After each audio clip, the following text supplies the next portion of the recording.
मित्रों, किसी ने कहा है खुद के लिए जिया तो क्या जिया दूसरों के लिए जीना ही जिंदगी है। मित्रों, अगर भगवान ने हमें दूसरों से बेहतर जिंदगी दी है तो हमें उसका फायदा नहीं उठाना चाहिए और हो सके तो जरूरतमंदों की जिंदगी में भी सुधार करने की कोशिश करनी चाहिए। दोस्तों, हर एक आदमी यही चाहता है हमारे बूढ़े माता पिता और बच्चे कभी भूखा ना रहे, उन्हें भरपेट भोजन मिले ताकि खाली पेट रात गुजारना न पड़े। चलो जानते हैं गौतम बुद्ध की कहानी के माध्यम से। इस कहानी से एक अच्छी सीख मिलेगी। यह सीख आपके जीवन में काम आएगी और आने वाला समय बेहतर बना देगी। एक गांव में एक बड़ा ही धनवान जमींदार था। जैसे कि ज्यादातर पैसे वालों को घमंड होता है, इसी धनवान जमींदार को भी अपने पैसों का घमंड था। वह जिस गांव में रहता था वहां पर ज्यादातर लोग किसान थे। उन सभी किसानों के पास जितनी जमीन थी उससे कई गुना ज्यादा जमीन उस जमींदार के पास थी। कई गरीब किसान तो उसके लिए उसके खेतों में काम करते थे। उसी गांव में सोहन नाम का एक बड़ा ही मेहनती और सच्चा किसान रहा करता था। सोहन का परिवार थोड़ा बड़ा था। उसके परिवार में उसके बूढ़े माँ बाप, पत्नी और 3 बच्चे थे जो अभी काफी छोटे थे। सोहन के पास ज्यादा जमीन नहीं थी, लेकिन जितनी भी थी उसमें वह बड़ी मेहनत करता था और अपने परिवार का पेट पालने लायक अनाज उगा लेता था। बाकी के किसान भी यह देखकर हैरान होते थे कि कोई कैसे थोड़ी सी जमीन में इतना ज्यादा फसल उगा सकता है। एक साल उस गांव में काफी ज्यादा बारिश हुई, जिसके चलते कई किसानों की फसलें बर्बाद हो गई, जिनमें से एक सोहन भी था। अब सोहन धर्म संकट में पड़ गया, क्योंकि उसके परिवार में उसके अलावा कोई और कमाने वाला नहीं था और अपने परिवार को भूखा मरते हुए वो देख नहीं सकता था। वह जानता था कि इस गांव में अगर कोई उसकी मदद कर सकता है तो वह वही घमंडी जमींदार है, जिसने गांव के कई अन्य गरीब किसानों को या तो कर्जा दिया है या तो अपने यहाँ काम पर रखा हुआ है। हाथ पर हाथ धरे बैठे रहने के बजाय उसने उस जमींदार के पास जाने का फैसला किया और एक दिन उनके पास पहुंच गया।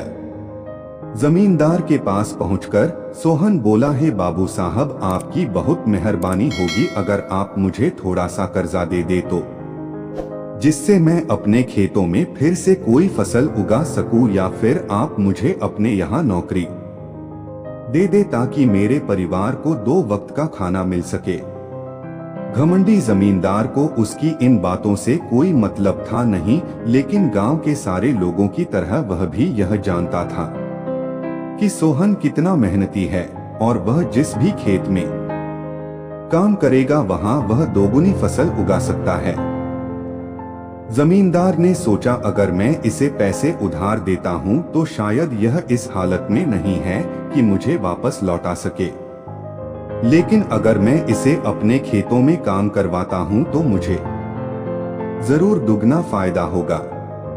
जमींदार ने सोहन से बोला, देख भाई, पैसा तो मैं तुझे दूंगा नहीं और मेरे पास अभी खेतों में काम करने के लिए कई किसान पहले से मौजूद है, लेकिन तुझ पर तरस खाकर मैं तुमको अपने खेतों में नौकरी देता हूं, पर मैं तुमको इसके लिए ज्यादा पैसे नहीं दूंगा।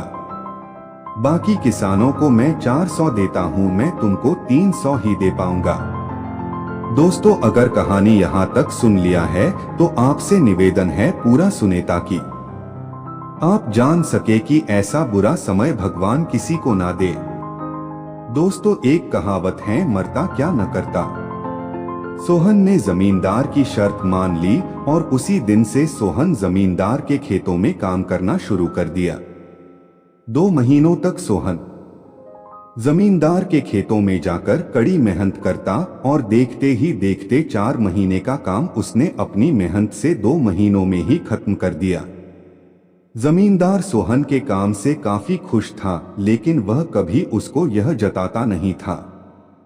जब जमींदार ने देखा कि उसका खेतों का काम अब खत्म हो चुका है, अगर वह सोहन को काम से निकाल देता है तो उसके 2 महीनों के पैसे बच जाएंगे, तब जमींदार ने सोहन को काम से निकालने का फैसला किया।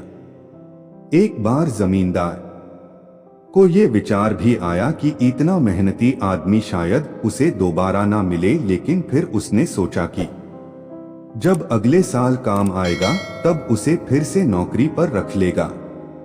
आखिर इस गांव में उसके अलावा है ही कौन जिसके आगे ये लोग अपने हाथ फैलाएंगे।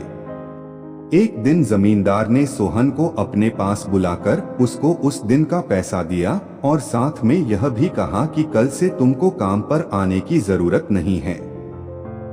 अब मेरे पास तुम्हारे लिए कोई काम नहीं बचा है, जब मेरे पास काम आएगा तो मैं तुम्हें बुला लूंगा। यह सुनकर सोहन का दिल बैठ गया। पिछले 2 महीनों से कम ही सही उसके बच्चों और परिवार के पेट में अन्न का दाना जा तो रहा था, अब वह क्या करेगा, यही सोचकर उसकी आंखों से आंसू निकल आए। सोहन ने जमींदार के पैर पकड़ लिए और गिड़गिड़ाने लगा और कहा, बाबू साहब, मुझे इस काम की बहुत जरूरत है, मुझे मत निकालिए। अपने मतलब से मतलब रखने वाला जमींदार टस से मस ना हुआ। उसने खरी खोटी सुनाकर सोहन को वहां से चलता कर दिया और मन ही मन 2 महीनों की तनख्वाह बचने से खुश होने लगा। अगले दिन जब जमींदार सवेरे उठा और अपने आंगन में आया तो उसने देखा कि सोहन उसके आंगन में बैठा है। जमींदार ने उसको पास बुलाकर पूछा कि क्या हुआ, तुम क्यों यहाँ पर बैठे हो। सोहन बोला है, मालिक, मुझे वापस काम पर रख लीजिए। आप जानते ही हैं मेरे घर की आर्थिक परिस्थिति कैसी है, मुझ पर थोड़ी दया कीजिए। लेकिन जमींदार ने उसकी एक न सुनी और फिर एक बार उसे बुरा भला कहकर वहां से जाने के लिए कहा। बेचारा सोहन अपना सिर नीचे झुका के वहां से चला गया।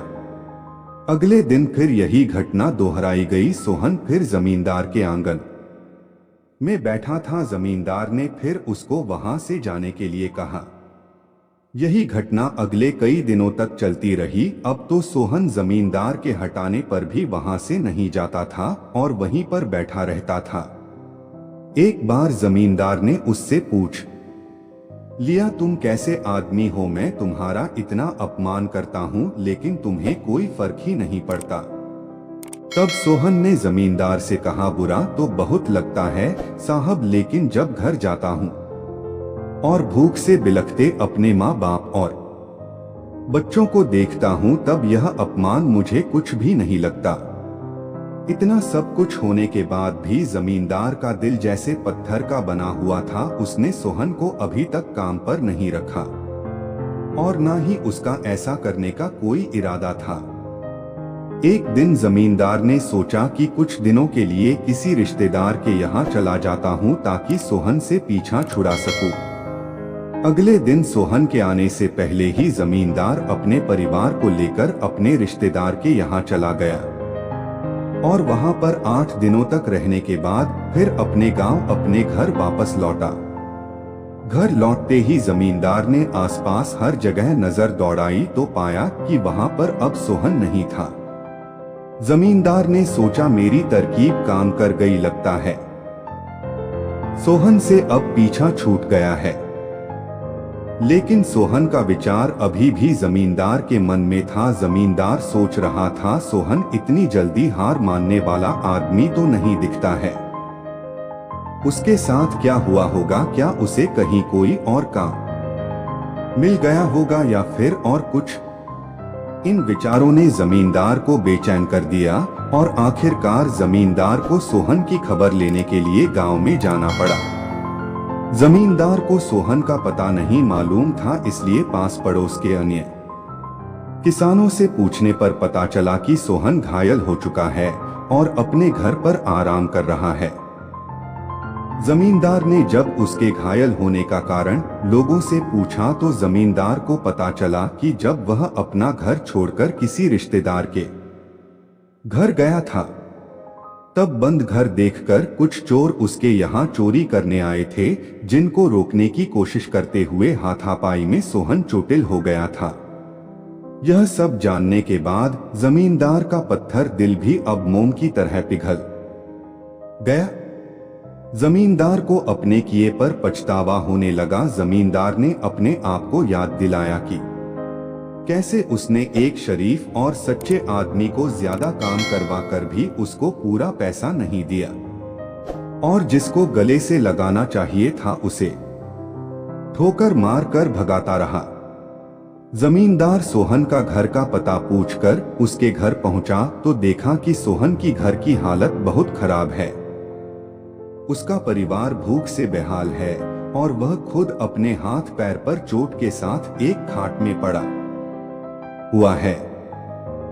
यह दृश्य देखकर जमींदार की आंखों से आंसू बह निकले। जमींदार ने सोहन के पास जाकर उससे सच्चे दिल से माफी मांगी, उसको उसकी मेहनत के पैसे दिए, उसका इलाज करवाया और उसको हमेशा के लिए अपने यहाँ काम पर रख लिया। दोस्तों, इस खूबसूरत कहानी से हमें कई तरह की सीख सीखने के लिए मिलते हैं। मित्रों, पहला सीख यह है, अगर भगवान ने हमें दूसरों से बेहतर जिंदगी दी है तो हमें उसका फायदा नहीं उठाना चाहिए, और हो सके तो जरूरतमंदों की जिंदगी में भी सुधार करने की कोशिश करनी चाहिए। मित्रों, दूसरी सीख यह है, कठिन से कठिन समय में ईमानदारी और सच्चाई का साथ कभी नहीं छोड़ना चाहिए। हाँ, यह मार्ग बड़ा कठिन है, लेकिन इसकी मंजिल तक आदमी जरूर पहुंचता है और उसका फल भी अच्छा ही मिलता है। और तीसरा सीख यह है, जब तक हम अपने बारे में सोचना बंद नहीं करते तब तक हम दूसरे के बारे में सोच नहीं सकते और उसका दर्द नहीं समझ सकते। किसी ने खूब कहा है, खुद के लिए जिया तो क्या जिया, दूसरों के लिए जीना ही जिंदगी है। मित्रों, अगर यह कहानी आपको पसंद आई हो तो कमेंट और लाइक करके जरूर बताएं। और आप चैनल पर नए आए हैं तो अपने कोमल और दयालु मन से सब्सक्राइब करें। धन्यवाद।